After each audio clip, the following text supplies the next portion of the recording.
We are getting ready to have a radio documentary. We're paying tribute to Mr.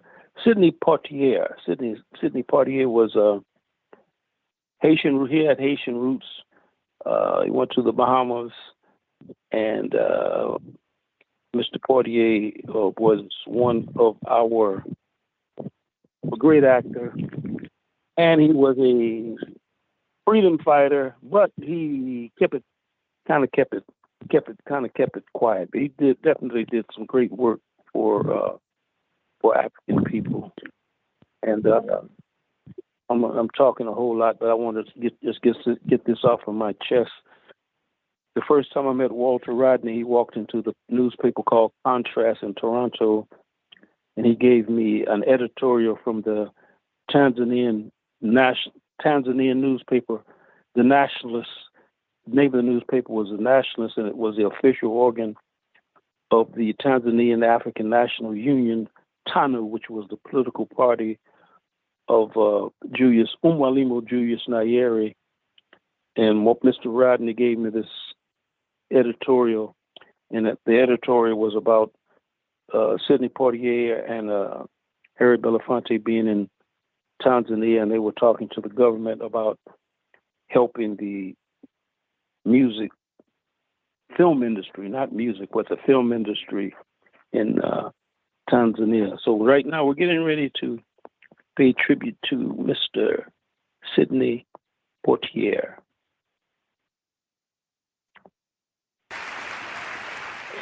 From time to time, the Academy bestows an honorary award on a member of the film industry, sometimes for a body of work, sometimes for work done to better the industry, sometimes for the influence created among other filmmakers around the world. This year, they honor a man who qualifies in all three areas and who is also unique in the history of film. They call him Sidney Poitier.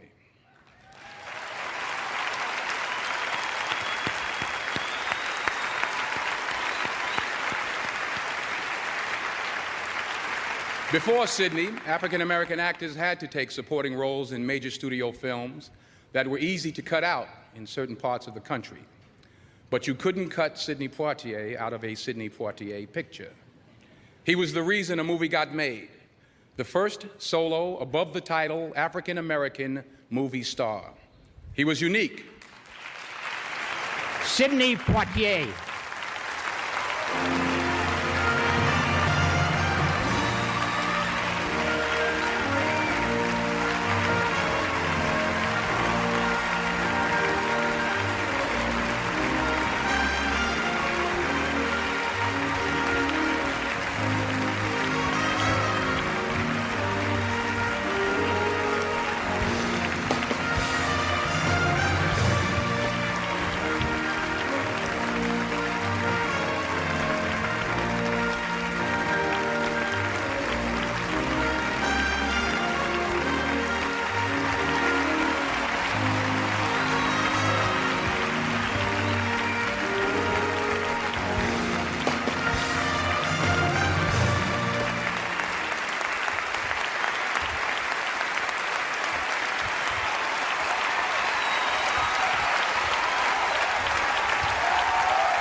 I arrived in Hollywood at the age of 22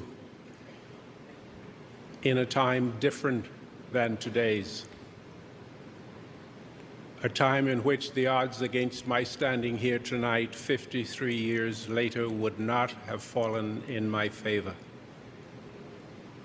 Back then, no route had been established for where I was hoping to go. No pathway left in evidence for me to trace. No custom for me to follow. Yet here I am this evening at the end of a journey that in 1949 would have been considered almost impossible, and in fact might never have been set in motion were there not an untold number of courageous, unselfish choices made by a handful of visionary American filmmakers, directors, writers, and producers, each with a strong sense of citizenship responsibility to the times in which they lived, each unafraid to permit their art to reflect their views and values, ethical and moral, and moreover acknowledge them as their own. They knew the odds that stood against them, and their efforts were overwhelming and likely could have proven too high to overcome. Still, those filmmakers persevered, speaking through their art to the best in all of us, and I benefited from their effort. The industry benefited from their effort. America benefited from their effort.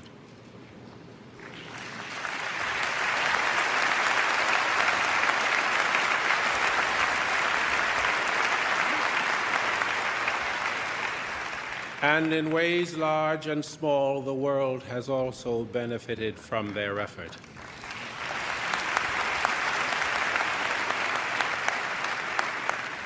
Therefore, with respect, I share this great honor with the late Joe Mankiewicz, the late Richard Brooks, the late Ralph Nelson, the late Darryl Zanuck, the late Stanley Kramer,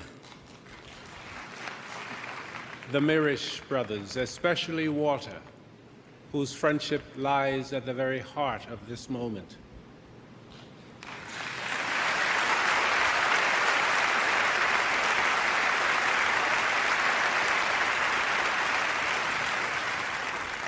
Guy Green, Norman Jewison,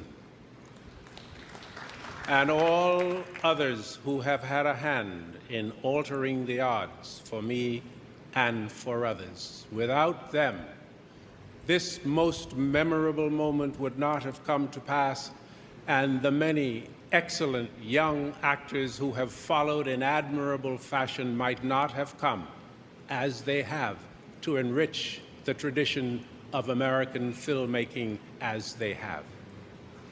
I accept this award in memory of all the African American actors and actresses who went before me in the difficult years, on whose shoulders I was privileged to stand to see where I might go. My love,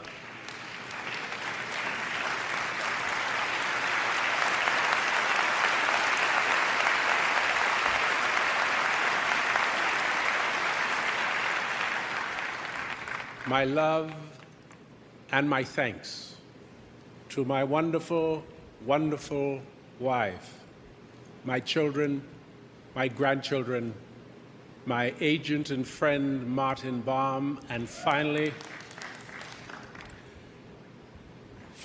to those audience members around the world who have placed their trust in my judgment as an actor and filmmaker.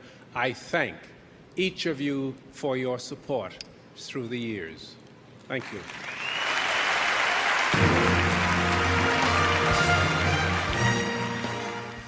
I was not looking to be an actor. I was not looking for opportunities. I had absolutely no interest at all in being an actor. I was a dishwasher. I was, at that point, content to be a dishwasher because I felt and understood and embraced the fact that I did not have the wherewithal to do much else. That I wanted to do more. Not only did I want to do more, I was preparing myself to do more. One of the preparations I decided was essential to my survival was I had to learn to read. I really had to learn to read. I could read third grade level, fourth grade level. As I told you, I left school at the age of 12 and a half. I then decided that I have to learn to read well. And I went about that process. And just that I knew was my goal. The reason was, I realized that in New York, there were many streets. Some were numbered, but not all. Some were named. And 3 syllables, I had great problems with pronouncing 3 syllables. And every word that had 3, 4 syllables in it, it staggered me. I mean, it just defeated me. So I decided that I had to learn to read better, because all of the information necessary for my survival would come to me in words. And if I don't understand the words, I wouldn't know the message. And if I don't know the message, no one would have time for me. So that's what I did. I tried to learn to read. But anyway, the acting came totally as an accident. I was looking for a dishwashing job, and I could find a dishwashing job in a paper. It's an African-American paper called the Amsterdam News. And I would go to the want ad pages there, and it would list porters wanted, dishwashers wanted, maids wanted, whatever. And on this particular day, when I needed a job, and I looked into this paper, there was nothing there concerning dishwashing. So what I did was, I was about to fold it up and put it into the street bin, the trash bin on the streets. And something caught my eye. And what caught my eye was a phrase. It said, actors wanted. Well, on the want ad page, it said dishwashers wanted, and this wanted, and porters wanted. And I figured, well, I can even manage some of those jobs, but what is this actor's job? That doesn't sound like it's too bad. So, and they're inviting me because they say actors wanted. So I decided, and there was an address there in the article. So I went, and I was just 10 blocks away. So I walked over to this place, and I went in, and I knocked on the door, and a guy came through the door, opened it. It was the basement of a library. I didn't know that at the point. And a guy opened the door. He's a massive, massive guy. I mean, huge guy, big, and And he said, yes. I said, I came to see about actors wanted. He said, you're an actor? I said, yeah. He said, come on in. I went in, and he said, where have you acted before? I said, Florida. And he said, yeah? He said, you acted in Florida? I said, yeah. Anyway, he said, okay, here is this script. Turn to page 28. Read this scene. It's a page and a half. Go over it a couple of times, and then let me know when you're ready, and we'll read it together. I'll read the other part, and you'll read John. I said, okay. And I looked over it. I could hardly make out what the scene was. Anyway, he says, you ready? I said, yeah. And I stepped up on a little stage, but so big, it was maybe 12 feet, 15 feet wide, and 9 feet deep or something, And he said, you ready? I said, yes. He says, okay, remember, you're on page 28. I said, yeah. He said, okay, you. He said, you start. I said, okay. I started my line. And now I'm reading like I read when I was in school. I am very slow, and I am very particular in trying to pronounce these 3-syllable words and 4-syllable words. As a result, I'm saying, when are you going to be at... Well, he came up on the stage, and he snatched that book out of my hand, And he said, he spun me around. He grabbed me here and here, and he's marching me to the door. And he's saying, get out of here and stop wasting people's time. He said, you can't read, you can hardly talk. I had this accent, you know. And he says, why don't you just go out? And he's marching me to the door. He's got my collar back here and my belt back here, and and he's really pissed. He's marching me to the door, and he said, just get out of here and stop wasting people's time. He opened the door, pushed me out, slammed the door. He said, why don't you go out and get yourself a job as a dishwasher? He said. Now I'm walking down the street to go get a bus, go down Manhattan toward the end, actually, where there were loads of employment agencies. And I suspected I would be able to get a job because I've gotten them there before. Halfway in the block between Lenox Avenue and 7th Avenue. And 7th Avenue is where I'll catch a bus or get the subway. I stopped dead in the middle of the street between the two. And I said to myself, how did he know that I was a dishwasher? He suspected. I said, I didn't tell him. I didn't say anything about dishwashing. That was one thing I wouldn't have told. And I realized then and there that what he said was his perception of my worth. He perceived me to be of no value beyond something that I could do with my hands. And while he was correct in his anger to characterize me that way, I was offended. I was offended deeply. And I said to myself, I have to rectify that.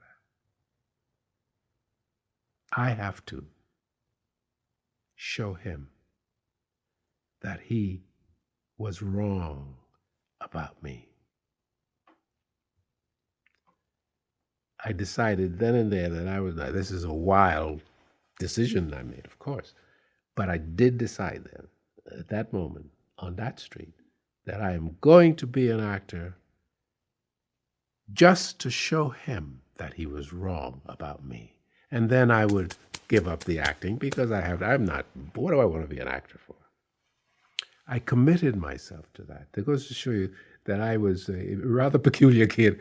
Luckily, I wasn't around psychiatrists and all that kind of stuff, because they probably would have marked me as a guy who was a little off his rocker. He told me, among the things he said to me, he said, you can't talk, you can't speak, you can't read. No one ever said that to me before. And I always dreaded that someone would say that to me because I really couldn't read well. And I really didn't speak terrifically. Certainly, my accent was Caribbean. So his complaints were dead on. But I had to now not push that aside. I had to then look at it and say, wait a minute, that's the me that he sees. Therefore, I have to assume the responsibility for either remaining that way or changing it. And to change it, for what purpose? I have to change it because I felt in myself that if I don't change this, I would be less the person that I perceive myself to be. I continued working as a dishwasher, and I learned that there were no other theatrical groups in Harlem at that time of the same caliber as was the American Negro Theater. And I decided that I wanted to, I learned that they had a school system where they taught acting and stuff. So I wanted to get in there. I also learned that there were some very prestigious black actors and actresses who were affiliated with it. So I set my sights there. And I learned that they had auditions every 3-6 months or so. So I decided that I would go there and take an audition. And I went in and asked if I could come in for an audition. I didn't see this huge, massive guy there, fearful that he would remember me and discount me. But I went there and they told me, yeah, you can come and have an audition at such and such a time. You know.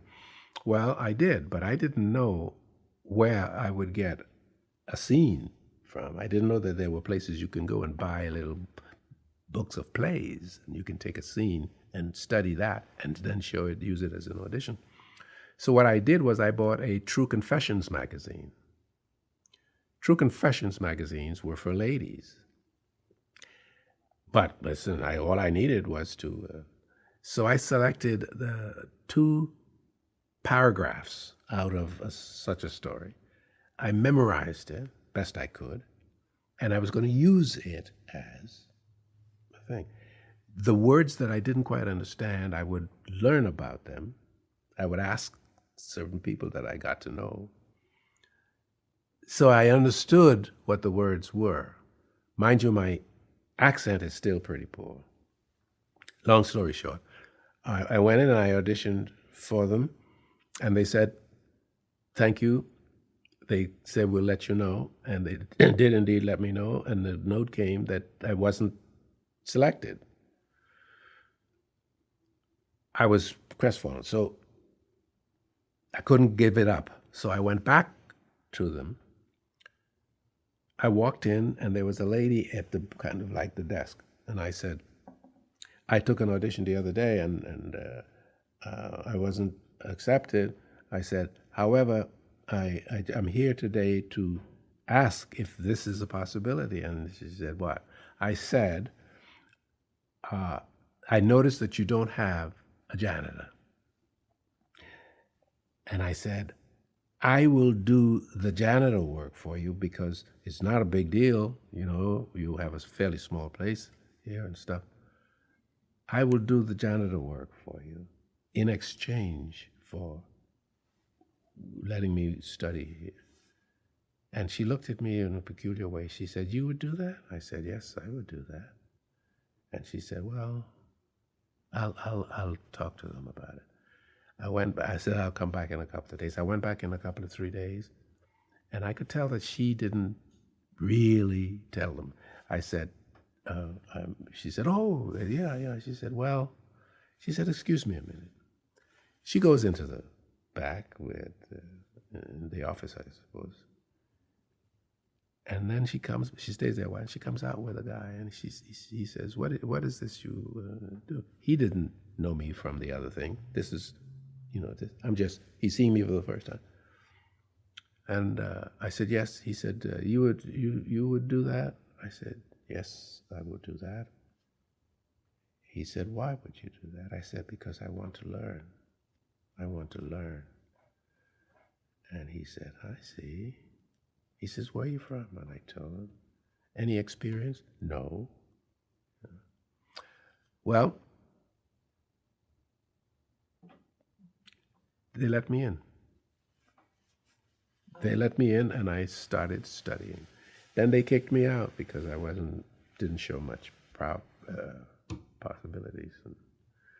And then I was rescued by my fellow students in the classes that I was in, because they got to like me. They thought I was a little crazy guy, but they got to like me.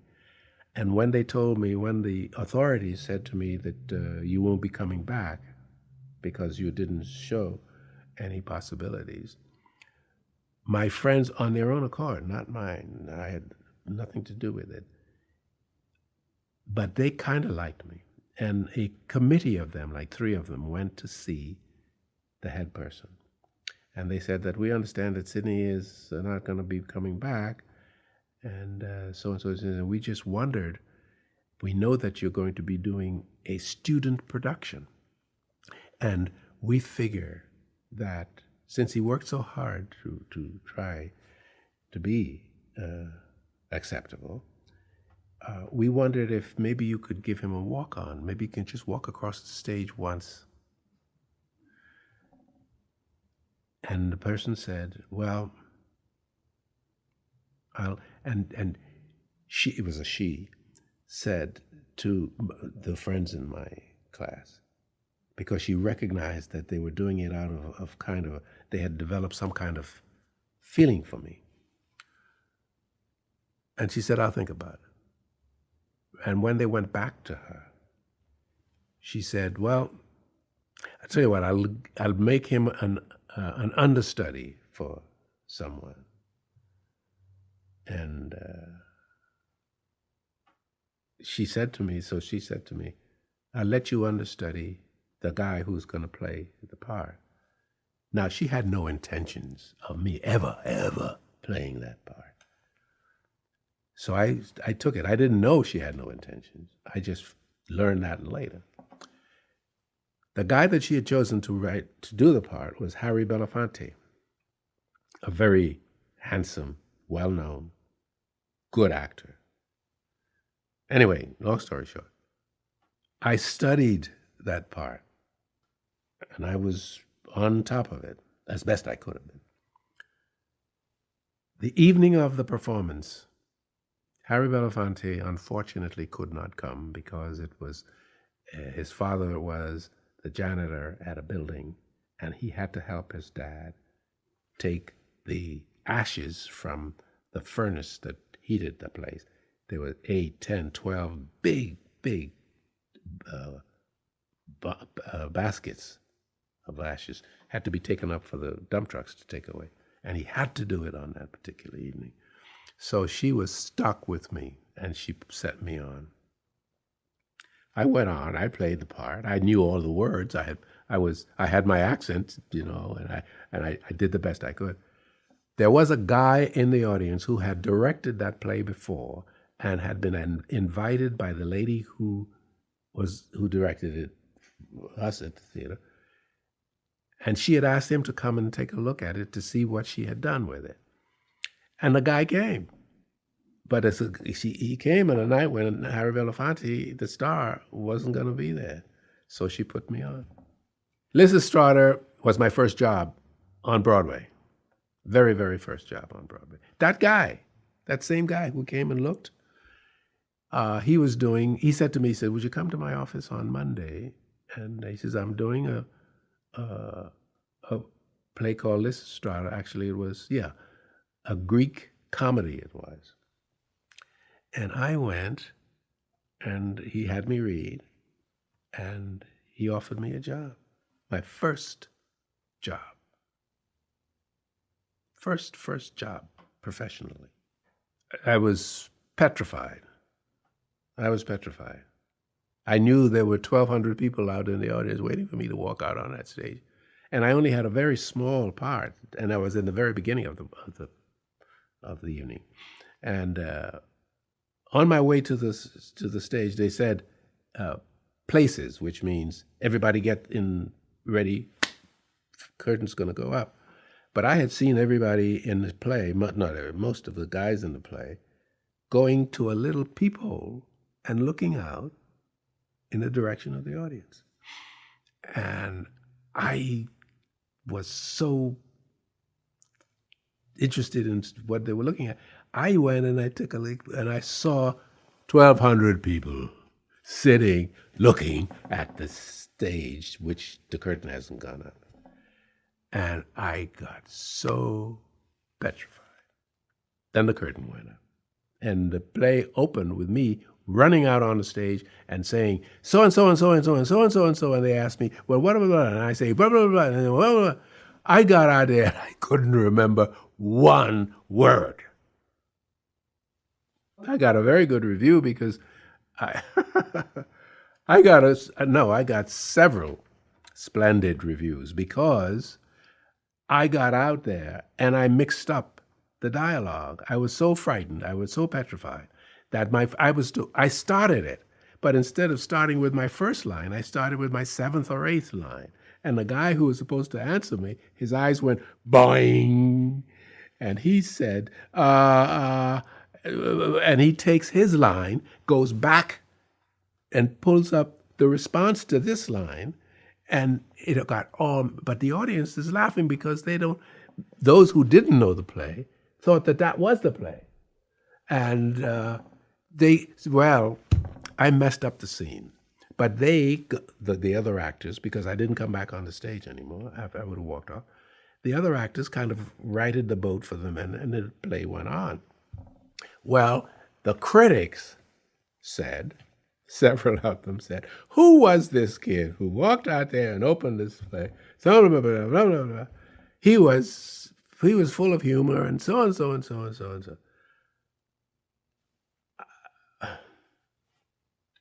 Truth is, I left the theater after I came off saying to myself, that's it. I tried. I am not going to be an actor. I don't have the gift. And it's silly for me to be this. Okay, I did it. I've stuck to it, and I don't have it. So I left, and I went walking about in New York City. And on my way home, about 11:30, 12 o'clock that night, I'm on my way to my room where I had my residence, hired room from somebody who owned it. I decided to pick up the newspapers, and I picked up, I guess, the Daily News, and there were, believe it or not, there were 13 major newspapers in New York City at the time. Anyway, in 3 or 4 of them, I was mentioned very favorably. Well, my dear, being, I changed my mind. I wasn't going to quit the business so quickly. The last performance, because the show closed in 3 days, it didn't get good reviews for itself. A Broadway producer who had on Broadway at that moment a show called Anna Lucasta, he came to see the show that night, the last night. He came backstage and he said to me, let me ask you a question. Now, by the way, I'm reading my lines better because he said, I have a show called Anna Lucasta, and I'm sending out a road company. He said, I wonder if you'd like to work for me and be an understudy. And I said, yes, I would like that. And he hired me, and that was my start. I played Anna Lucasta on and off for years and years and years. It was a bump here and a bump there and difficult times in between. Well, anyway, Marty Baum, this guy who didn't know me, but he had heard of me, and he asked me to come to his office, the Ages, and he sent me next door to a hotel that his office was adjacent to. And he said, these guys are doing this movie. It's a movie about a place called Phoenix City, and it's a good part, and so on and so on. He said, would you want to go? I said, yes, and he sent me over. And I went over, and there was the director and a writer there, and a producer. And they explained to me what the thing was, and they gave me a small scene out of, but they didn't give me the book. They gave me the small scene and said that, would you read this for us? And I said, yes, and I read it for them, and they liked it. And they said, okay. He said, we'll talk to your agent. And they said, here, take the script with you and read it when you get home. So I go back to Marty Baum, the guy, the agent who sent me there, and he said, I told him what had happened, and he said, well, go on, take it with you, and you read it, and you'll come back. He said he feels that they want me to do it. he said, and let me know what you think about the script. I said, fine. I went home, I read it, and I hated it. I really hated it. It was a story in which there was a janitor. I have no, and had then no objections to playing a janitor. But this guy in this movie worked for a gambling casino. He was a janitor. As a janitor in this gambling casino, a murder takes place, and the bad guys were concerned about me, the character, because they didn't, if I had seen anything, that would be trouble for them. So what they did to seal my lips, I had a child, as the character had a child, a little girl. They killed the girl and threw her body on the lawn of his house. And I'm playing this guy. And I went to Marty and I said, Marty Bond, the agent, who put me onto it. I said, I read the script and I can't play it. And he said, why can't you play it? I said, I can't play it because this is a father and he has a child. And these guys kill her child to intimidate him. And the script permits that intimidation. So the writers feel that that's just for them a plot line. You know, it's not